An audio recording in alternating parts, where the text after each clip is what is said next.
Root 37-এর মান কত, root 41-এর মান কত। 37-এর এক্সাক্ট বর্গমূল আমরা কি বার করতে পারবো? অবশ্যই পারবো।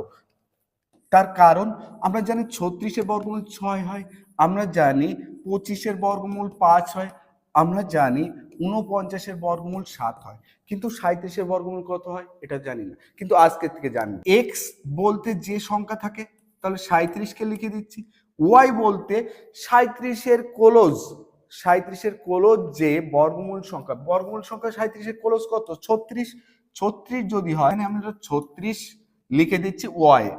এবার 2√36, তাহলে এক্ষেত্রে দেখো যদি যোগ করা হয় 73, আর এখানে 36-এর বর্গমূল কত হয় 6, 6 দুগুণ কত 12, 12 যদি হয় 6 বরং 72, পয়েন্ট নিচ্ছি 10, 10-এ যাচ্ছে না একটা শূন্য নিয়ে নাও 100, 8 বারং 96, তাহলে 6.08 এর মান হবে।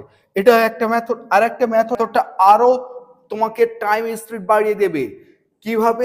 37 আছে, 37-এর কোলস বর্গমূল 6, 6 যদি হয় 6 লিখে দিচ্ছি প্লাস 6-এর স্কয়ার তো হয় 36, 36 দেখো 36 আর 37-এর মধ্যে গ্যাপ কত হচ্ছে 1, 1 যে 6 তার দ্বিগুণ কত হয়ে যাচ্ছে 12, তাহলে 6 প্লাস 1-কে 12 দ্বারা যদি ভাগ করা হয় 0 পয়েন্ট নাও 10 আর একটা শূন্য নাও 100, 8 বারং 96, তাহলে এক্ষেত্রে রাইট অ্যান্সার 6.08। ক্লিয়ার?